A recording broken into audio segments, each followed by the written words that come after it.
अट्ठाईस अक्टूबर 2023 को जलगांव के बड़गांव गांव में आवाम ने सड़कों पर उतरकर जबरदस्त धरना आंदोलन किया। याद रहे, पिछले 20 से 22 दिनों से इसराइल मजलूम फलस्तीनियों पर मुसलसल बमबारी कर रहा है, जिसका निशाना सिर्फ मासूम बच्चे, औरतें और बूढ़े हो रहे हैं।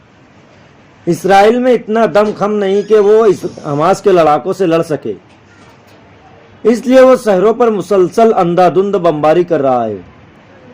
इसराइल और अमेरिका मिलकर पिछले करीब 50 सालों में फलस्तीन आज़ाद रियासत पर धीरे धीरे कब्जा करते चले जा रहे हैं, जिसके खिलाफ बड़गांव में एक जबरदस्त धरना आंदोलन किया गया, जिसमें मांग की गई है कि जिन इलाकों पर इसराइल ने कब्जा किया है उसे फौरन छोड़ा जाए और शहरों पर निहत्थे फलस्तीनियों पर मुसलसल बमबारी जो की जा रही है उसे फौरन बंद करे।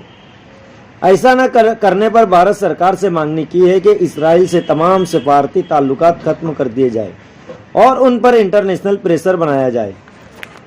हुकूमत की जाए पूरी दुनिया पर। सिर्फ मुसलमानों का मसला नहीं है ये सिर्फ मुसलमानों का मसला नहीं है, ये भारत में रहने वाले हमारे हिंदू भाइयों का भी मसला है। वो उनको भी उसी नजर से देखते हैं जिस नजर से मुसलमानों को देखते हैं, जिस नजर से मुसलमानों को देखते हैं। आज अगर उनकी राह में हम रो रहा है तो हम अगर हट गए तो आप उनका निशाने पर होंगे। क्या होंगे? आप उनके निशानों पर होंगे। मैं एक तारीख की छोटी सी एक बात, आजादी के पहलू की एक बात बतलाना चाहता हूं। टीपू सुल्तान शहीद रहमतुल्लाह अलैह, इनकी बहुत जंगें हुई, आपस में भी जंगें हुई। यहां पर एक रास्ते के दूसरे रास्ते से छोटे छोटे इलाके थे। बाबू सिंधिया जो मराठा थे, इनके साथ उनकी जंग हुई तो उन्होंने एक जगह पर बैठ करके अपने साथियों से कहा कि हम जो है टीपू सुल्तान के साथ लड़ रहे हैं, गलत है, हमें टीपू सुल्तान का ही साथ देना चाहिए। सके इस पर हुकूमत कर सके, मुसलमान और हिंदू दोनों पर हुकूमत कर सके। तीसरी बात, हम भी इंसान हैं, वो भी इंसान है, लेकिन वो हमें पैर में गिरा हुआ इंसान तस्वीर करते हैं, सिर्फ मुसलमानों ही को नहीं। जो भी नॉन यहूदी होता है, जो भी नॉन इसराइली होता है, चाहे वो ईसाई हो, चाहे वो हिंदू हो, चाहे वो मुसलमान हो, चाहे वो और किसी धर्म का मानने वाला हो, जी के जरिए यहाँ पे मेमोरेंडम देने जा रहे हैं महासंघ को, संयुक्त महासंघ को। लेकिन हमारा सबसे असल मकसद, एक तो वो हमारे भाई है, उनके लिए अगर हमारा भाई मजलूम है तो उसके साथ खड़े रहना हमारी जिम्मेदारी है, और अगर हमारा भाई जालिम है, अगर भाई भी जालिम है तो उसके खिलाफ खड़े रहना हमारा फर्ज आया है।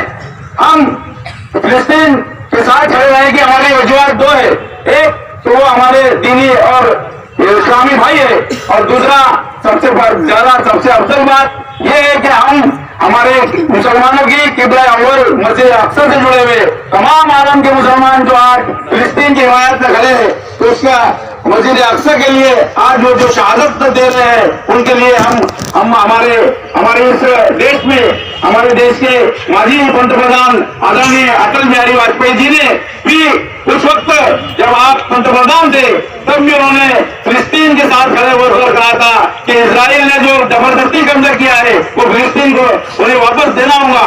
ये से हमारे पंतप्रधान अटल बिहारी वाजपेयी जी ने सुधा हमारे फिलिस्तीन के साथ हम खड़े हुए थे, लेकिन हम आज सब ईमान वाले फिलिस्तीन के साथ खड़े हैं। और फिलिस्तीनी भाइयों, हम आपके साथ खड़े हैं। फिलिस्तीन जस्टिस इज देयर राइट, ये फिलिस्तीन का अधिकार है, तो जो जमीन उनकी छीनी गई है उनको वापस मिलना चाहिए, और पूरे आलम के मुसलमानों का अधिकार है मस्जिद अक्सा पूरे आलम के मुसलमानों के काबे में आना चाहिए। मैं जहां तक बात हुई हमारे देश के ताल्लुक से, हमारे देश के आदरणीय पंतप्रधान नरेंद्र मोदी जी ने अभी एक वहां पर मदद दी थी फिलिस्तीन में, मैं हमारे इस मोर्चे के जरिए उनका आभार व्यक्त करता हूं। और जहां पे बात आई है हमारे देश की, अगर कोई हमसे दूध मांगेगा तो खीर देंगे, अगर कोई हमसे दूध मांगेगा तो खीर देंगे, कश्मीर मांगेगा वो चीर देंगे। हम ये मुसलमान हैं, हमारे देश के साथ ईमानदारी से खड़े रहे और खड़े रहेंगे।